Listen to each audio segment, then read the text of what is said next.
tuned into Quick Charge, the high voltage podcast bringing you the top stories in electric vehicles and sustainable energy daily. And it's all powered by Electrek. Welcome to Quick Charge. It's January 20th, 2025, and I'm your host, Joe Boris.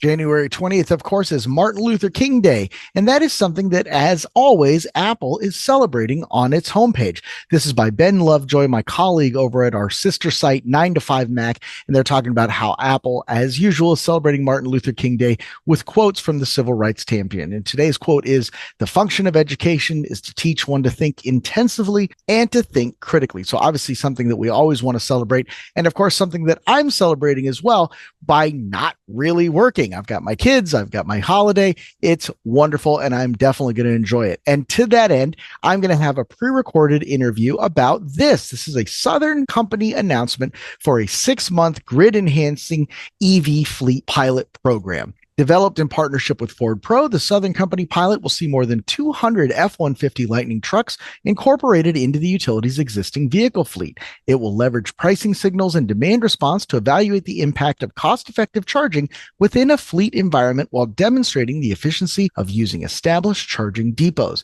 In addition to exploring the cost savings of EV versus ICE, the pilot will also explore the use of software to automate charging schedules, which would enable customers to charge at times that minimize both their electricity costs and reduce any potential strain on the electric grid. We're joined today by Tom Canada. He's a senior account manager for Southern Company and also very much involved with fleet electrification. Tom, thanks so much for being on the show. Thanks for having me, Joe. Now, Tom and I were talking a little bit before this show started, and Tom's actually got quite a resume when it comes to EVs.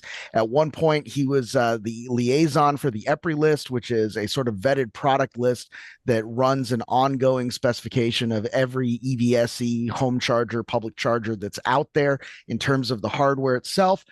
He was boots on the ground for Southern Company with fleet electrification, commercial fleet electrification, actually getting chargers, getting steel in the ground as well.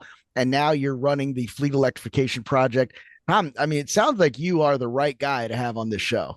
Yeah, thanks, Joe. I'm excited to be here, and I get to work on some cool stuff, and I think the topic for today is going to be really interesting. Yeah, I saw this press release when it came out in December, and we've obviously with CES and the holidays and everything, it's taken us a while to get on the show, but it's a really interesting project. You guys are really leveraging a lot of the managed charging, a lot of the time charging, the fleet tracking software that comes with Ford Pro to really put this out in there and put these vehicles out on the road. And then I presume you're going to gather that data, present some kind of case study to your customers, and hopefully enable a broader adoption of EVs where it's appropriate for those fleets. Yeah, I think we're kind of viewing this two ways, right? One is we operate our own fleet internally. And so as we have Ford vehicles as part of our larger fleet, we have the Ford Pro chargers. And now through this pilot, we've got access to this Ford Pro software, right? So we have all these pieces where we have the vehicle, the charger, and the control system. And it enables us to do some pretty cool stuff. And we can start to look at, as you said, if we can schedule or manage timing of that charging, really what we're looking at with this is how much can I influence and shift these resources and these vehicles charging without impacting our business needs and without putting our business in a position where we're not able to perform the work we need to do. So this is kind of like it's like a full package that we're working with Ford to say, what does this enable for us internally with our fleet? As we talk with customers about this electrification journey, we're also kind of learning insights we can share with them that to say, here's some things we learned, and maybe it's implementation, maybe it's operations, reliability, maybe it's the value potential here. But there's no two fleets operate the same way. So as we look at this, we're looking for very broad learnings, best practices, and kind of key takeaways that help influence our fleet as well as our customers. You said something very interesting there, or at least interesting to me, right? That no two fleets operate the same way. And we've talked Mhm. about this a number of times on the show that there's two types of sustainability, right? There's sustainability in the sense that you want to sustain the planet. We have to have healthy air to breathe, water to drink, all that.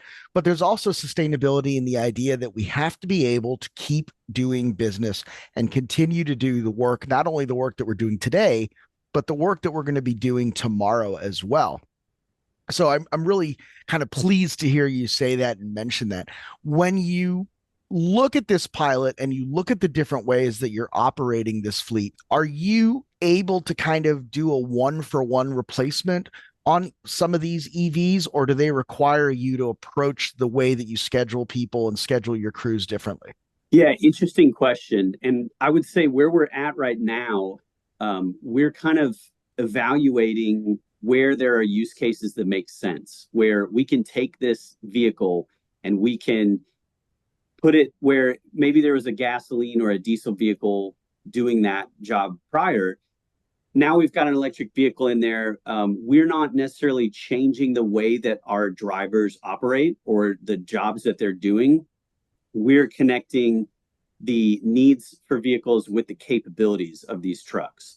So we're really prioritizing that ability to get the job done, the reliability, the dependability, predictability of this, and that as we continue to evaluate information from these different routes or fleets or job classifications, that just helps us further look at and identify more opportunities that we can use additional trucks. So now, Tom, I've got family in the South. I've got a bunch of family in Eastern North Carolina. We were talking again earlier, North Florida, Atlanta, Georgia area. I've got Mm-hmm. family all over that region, right? And one of the things that they always mention to me when they talk about electrification, especially vehicle fleet electrification, is this idea that the grid can't handle it, is this idea that the grid is not going to be able to supply the power when they need it. But Yep. obviously, with this pilot program, you're trying some different strategies, some managed charging, and at least in that area, you guys are the grid.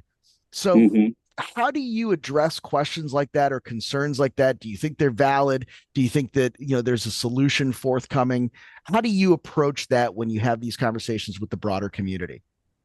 Yeah, Joe, it's a good question. And there's so much to unpack here. So I'm going to try and kind of keep it high level and we can dig deeper if we need to. But maybe I'll start by saying, yeah, a lot of times you'll see these headlines and or people will say that this is going to put strain on the grid or the grid can't handle it.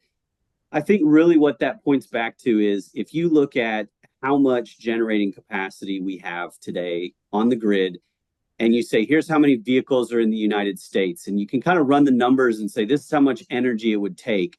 And you look at that and you say, if every vehicle today, right now, was electric, hey, this is going to be a problem, right? The reality is that's not the case, right? And so what we see is we're seeing this adoption over time. We in the utility industry have a very robust planning process, and we go through annually and we take a look and say, okay, what new load is coming on? What are we predicting? We have a lot of different scenarios. We've got experts in these load forecasting and modeling departments that this is their job, right? And so when air conditioning came online decades ago, it wasn't, oh, the grid can't handle it. It was, we're going to, through our normal process, plan and build to suit that load as it comes online. So I think that maybe I'll start there by saying I think our normal business process, as we see this load coming on, we're going to address it and we're going to accommodate it. I'm not concerned about if cars go electric, we can't handle it. That to me, I would put that to rest and say through the processes we have in place, we really do a good job of seeing that and addressing and building for the load. I think there is another piece of that where people say, well, I can get my truck delivered in a few weeks and it takes a while to build the charger. I think some people maybe latch onto that and misinterpret that as being the grid can't handle it. But in order to enable vehicle adoption, we've got to build that infrastructure as well, the connecting the charger and the dispenser itself to the line, so to speak. So I Yeah. think that also kind of gets confused and complicated in there. But let me tie this back too into this pilot we're doing now, because we talk about how do we do this in a way that benefits the grid. Um, to make a long story short, we see the amount of consumption varies and it fluctuates throughout the day, right? And so historically, the grid hasn't had a lot of energy storage on it. And so at any given time, we are generating and matching what our customers are consuming. And so if you think about like the middle of the day when businesses are operating and everyone's running their air conditioner, like the hotter it is, typically we see higher loads. Um, if you can shift that charging to a period of lower utilization, that helps take some strain off of those peak periods, and it allows us to better utilize the assets that we have. So that's why when we talk about shifting load, what we're really talking about is if we can influence the timing throughout a day of that charging behavior, that can take some of that strain off the grid and allow us to maximize our ability to serve vehicles and utilize the assets that we have today. Yeah, he's so good, right? I know. I was just thinking that. So I don't know if you saw the comment. So we have some of our PR and media handlers are on the chat here with us and listening in on the conversation. And the comment was, "Bingo, Tom, you should do So, this for the living." He's so good at this. so He's far, not so good. so far so good. All right, we'll ruin it here on the next one. So Perfect. obviously, Southern Company, large utility across several states, and obviously we don't want to drill down and talk about things on the state level, but at least from the utility side, when we look at, what we think might be coming in the next administration over the next couple of years, and, will they, won't they, at the very least, we'll say there's uncertainty when it comes to EV incentives and Yep. electrification incentives.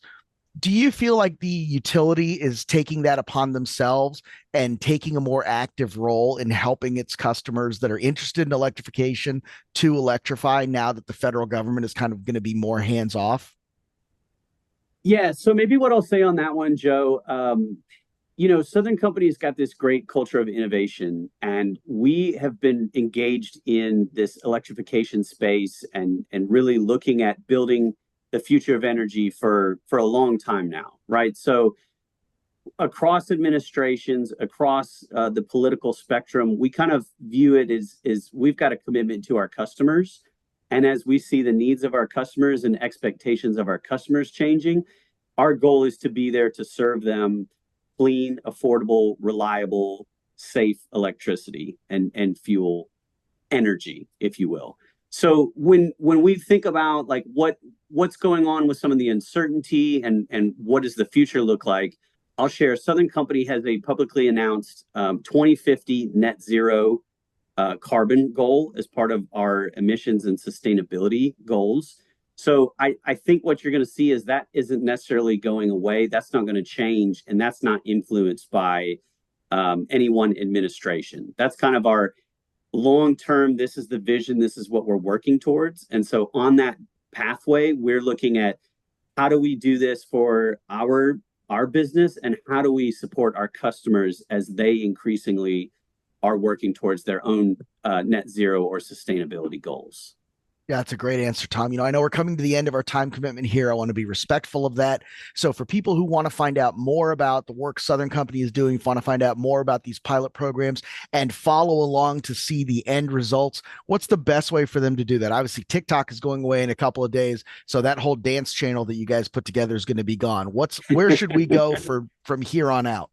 Yeah, Southern Company does have a couple of social media channels that they post updates and things, news articles. But maybe we're on a future podcast here talking about some of the results of this pilot we're doing. We started last month. We're in this sort of data collection early stages. The plan is to kind of look at that, evaluate it, and then have another round of evaluation and say, hey, here's some things we've learned. And we plan to talk about that with our customers. If you're somebody that's interested in this, go to one of our websites, Southern Company or any of our operating utilities. there are links to electric transportation. You can get in touch with a specialist through that and get connected. We can talk more about it.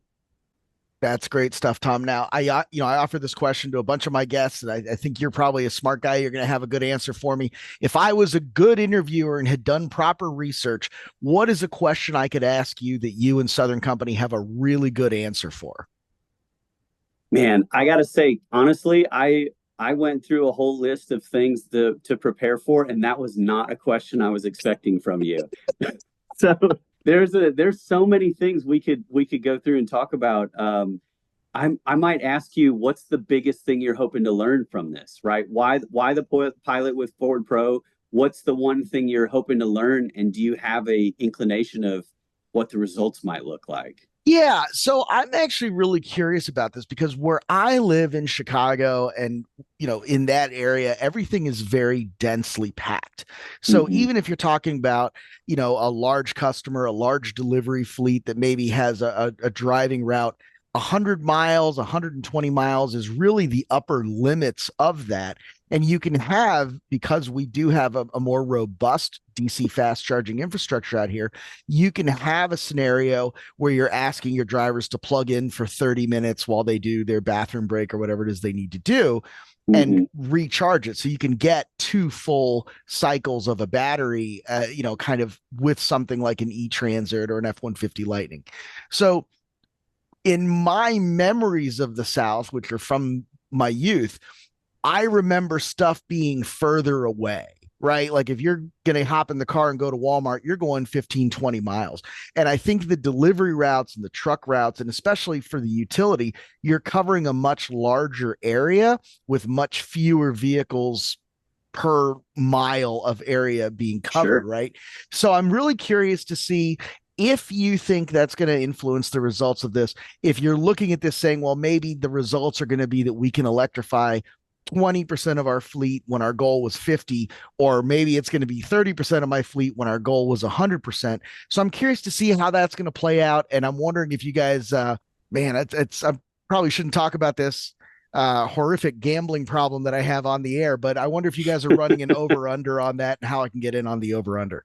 So, yeah, I mean, I think it's a great question. And the answer is always it's complicated, right? And so, to your point, if you think about where we operate, we have the full spectrum of we have very densely populated urban city centers in the southeast. We also have some more rural parts of the states that we operate in, and so within our own fleet, it's great. We have this sort of built-in variability of some of our trucks may be short distances, but all over the place in a metro area. Some of them are running long routes. We've got kind of regional offices spread out throughout our territory where we're able to serve and dispatch from. So yeah, to your question, we take into account things like vehicle utilization of daily range. We're looking at things like, does the vehicle sit parked at a depot overnight, or is it a truck or a sedan that like maybe the employee takes home and they've got it in their driveway? So where's the dwell time and the charge opportunity? Where is their DC fast charging, either stuff that we own, operate, and install as a fleet operator, or maybe there's some public that we can utilize? We're in a space right now where there's a large number of options and pieces to this larger puzzle of how do we pick the trucks or the vehicles, and how do we know where to charge them? That strategy is got a lot of pieces to it. So all of that goes into play when we think about how do we pick the next vehicles to electrify. I think what we're seeing is we've got a lot of opportunity to do so. And so again, this Ford Pro pilot, not only are we looking at how can we electrify, but we're looking at, as we electrify, how can we optimize? And if we can influence that charging, not only is it can we charge, but it's, if this vehicle is going to sit here for 5 hours and it only needs an hour of charge, can we optimize and influence that? And what incremental value does that add to our total cost of ownership calculation? So that's, I don't know if that answers your question or if that gives you kind of a snippet into how we're thinking about it. But yeah, it's not a quick and easy, like, here's the solution. there's a lot of approaches that incorporate a lot of considerations, and part of it is how is the vehicle being used? What Yeah, is the charging infrastructure in that area look like? And we really see a large spectrum, and so we take that into consideration. totally agree. Once again, that's Tom Canada from Southern Company. Thank you so much for being on the show. And yeah, any parting thoughts? I'll just say I enjoyed it. Great conversation, and thanks a lot. Thanks for having us, Joe. Of course, man. We'll do it again when the pilot wraps up. Sounds good. Once again, Tom Canada from Southern Company, thanks so much for being on the show. And I'm sure Ford is very excited to hear their name said all those times. So good luck to them as well. Be sure to like and subscribe so you don't miss the next hard hitting industry interview here on Quick Charge. And of course, catch all the latest news back again tomorrow.